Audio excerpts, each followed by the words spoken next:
Movements grow. They inspire. They change lives. But sometimes silence returns. And when it does, it doesn't knock. It crashes. A student named Tun, 19, was arrested during a peaceful protest organized by Unbroken Voices. He had spoken out against corruption in school funding. His words were sharp. His arrest was swift. The media twisted the story, called him a threat, a rebel. Malik watched in disbelief. Zara was furious. The movement was under fire. Sponsors pulled out. Schools banned their workshops. The silence was back. Inside Unbroken Voices, cracks began to form. Some wanted to fight louder. Others feared losing everything. Zara pushed for protest. Malik urged for dialogue. The team was torn. AO said, "We forgot who we are. We're not just fighters. We're healers." But healing felt impossible when injustice screamed louder than hope. Zara drafted a public statement. Bold, unapologetic. Malik read it, then paused. He added one line. "We do not fight to destroy. We fight to rebuild." They released it together. The backlash came, but so did the support. Thousands reposted. Hundreds joined. Tun was released. But the scars remained. Unbroken Voices restructured. They created a legal defense fund, partnered with journalists, trained youth in peaceful resistance. Malik stepped back even further. Zara stepped up fully. She wasn't just a voice now. She was a leader. And the movement, it didn't just survive. It evolved. Malik gave one final talk. Not to a crowd. To a circle of young activists. Silence will always try to return. But now we know how to answer. Zara added, "We are not noise. We are truth. And truth doesn't fade." The silence came back. But this time it didn't win. Because the voices were louder. Wiser. United. Malik's legacy wasn't just a movement. It was a generation. And their fight had only just begun. Malik stood alone in the corridor, the walls seeming to close in, as if to suffocate him. The papers floating around him weren't just sheets. They were fragments of his memory, letters never sent, confessions he had never had the courage to say. A voice sounded behind him, soft, unexpected. "You don't need to run anymore, Malik." He turned slowly. It was Aisha, the one he had hurt with his silence, the one who knew without "I'm not ready." He whispered, tears rolling down his cheeks. "No one is, but sometimes you just have to start." She reached out her hand, and in that gesture, Malik saw a door open, not the one to the hallway, but the one to his heart. He took her hand, and together they walked toward the room where he would finally. Malik stepped into the dimly lit room, his hand still wrapped in Aisha's. The silence inside was thick, almost sacred. A single chair stood in the center, facing a mirror, not for vanity, but for confrontation. He would have to face himself before anyone else. Aisha let go gently. "This is your moment," she whispered, and closed the door behind him. Malik sat down. The papers he had carried, confessions, regrets, memories, were now scattered around like fallen leaves. He looked into the mirror and saw not just his reflection, but every version of himself he had tried to bury. "I lied," he said aloud, voice trembling. "I ran. I hurt people. I hurt myself." The mirror didn't flinch, but something inside him did. And then a knock, not from the door, from within. The knock echoed through Malik's chest like a heartbeat he hadn't heard in years. It wasn't from the door. It was from memory. He closed his eyes. Suddenly, he was back in the alley behind his childhood home. The night everything changed. Rain pouring. A voice shouting. A secret buried beneath silence. He opened his eyes. The mirror now showed not just his face, but shadow behind him.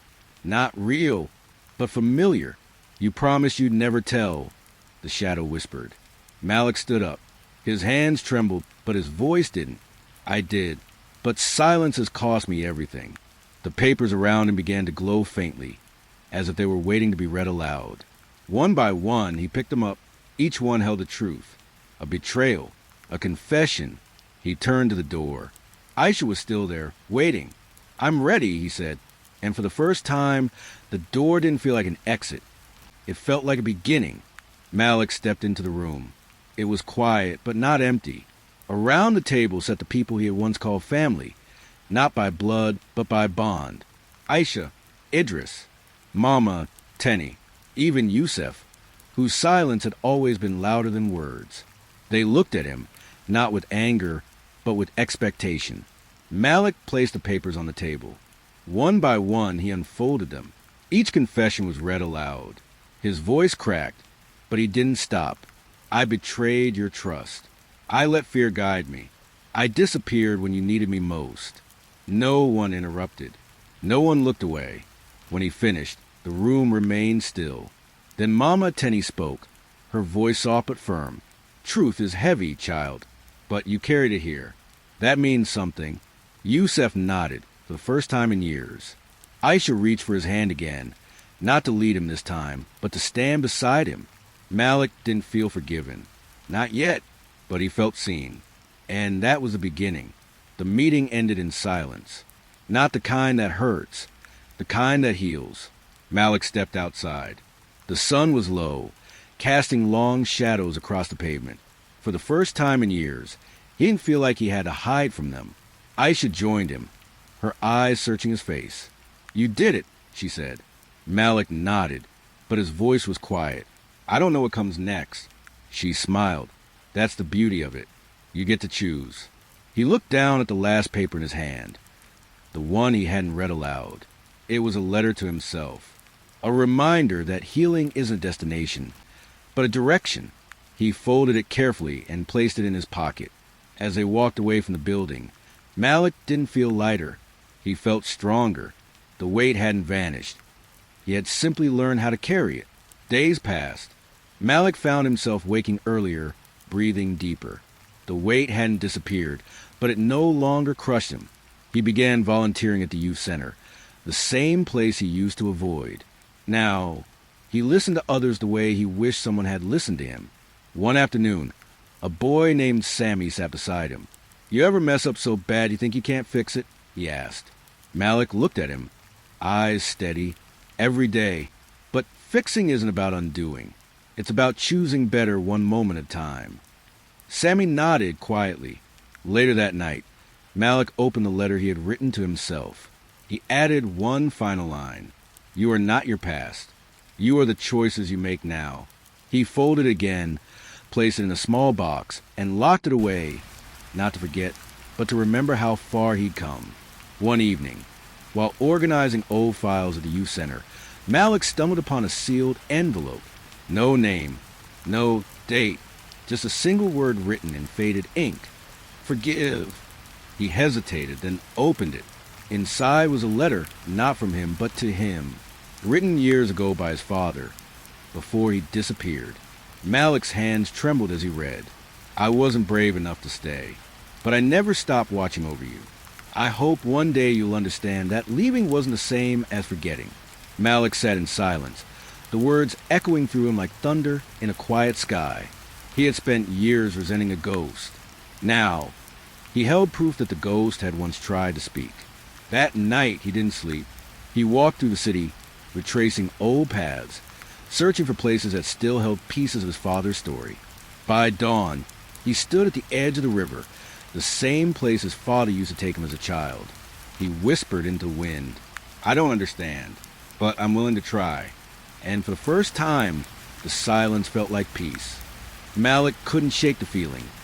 The letter had opened the door, and behind was a man he barely remembered but desperately needed to understand.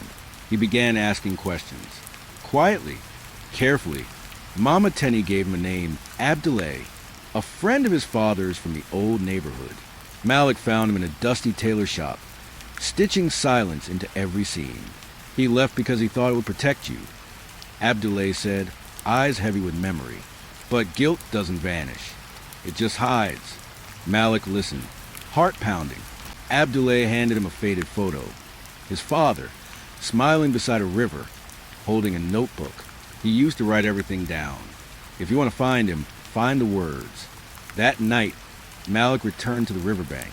He searched the rocks, the trees, the places where memory lingers.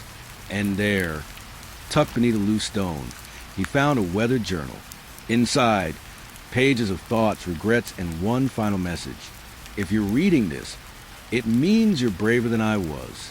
I'm proud of you. Malik closed the journal, tears mixing with the river's mist. He didn't know where his father was, but he knew now that he wasn't alone. Malik sat on the rooftop of the youth center, the journal resting on his lap. The city below buzzed with life, but his mind was quiet. For the first time, he wasn't haunted by the past. He was curious about the future. He had two choices. One, keep searching for his father, chasing shadows and stories. Two, use what he'd learned to build something new. Not just for himself, but for others like Sammy, like Aisha, like the boy he used to be. He looked up at the sky, streaked with orange and violet. I don't need to find him to forgive him, he whispered. The next morning, Malik made a decision. He started a writing workshop at the center. Between pain and hope, a space for truth, for healing, for voices that had been silenced too long. People came. They wrote. They cried. They laughed. And Malik, he didn't just teach. He listened. Because sometimes the greatest healing comes not from answers, but from being heard. The workshop grew faster than Malik imagined. Each week, more people came, not just to write, but to listen. Stories poured out like rivers breaking through old dams. Pain, joy, regret, hope. It was raw. It was real. One evening, as Malik was locking up, Aisha handed him a small envelope. Someone dropped this off, said it was for you. Inside was a folded page, typed, "Anonymous, I read your story. I was there that night. I saw what happened. You weren't alone." Malik froze. The letter described details only someone who had truly been there could know. The alley, the rain, the silence. But it didn't name the sender. Just a final line. "If you're ready to talk, meet me at the old train station. Sunday, 5 p.m. Malik stared at the words. Heart racing. Was it his father? A witness? Someone who had carried their own silence all these years? He didn't know, but he knew he had to go. Sunday, 4:58 p.m. Malik stood at the edge of the platform, heart pounding like footsteps in a tunnel. The station was nearly empty, bathed in golden light, and a quiet hum of waiting. He clutched the anonymous letter in his pocket, fingers tracing the word forgive. At exactly 5 o'clock, a figure emerged from the far end of the platform. Older, tired, familiar. Malik's breath caught. "Papa?" The man stopped. His eyes met Malik's, not with certainty, but with hope. "I wasn't sure you'd come," he said. Malik stepped forward, unsure if he was walking toward anger or grace. "Why now?" "Because I finally believed you'd be strong enough to hear the truth." They sat on a bench, the silence between them no longer a wall, but a bridge. His father spoke of fear, of shame, of the years spent watching from afar. Malik listened, not to judge, but to understand. And when the train passed, neither of them moved. Because sometimes the real journey isn't about leaving, it's about staying.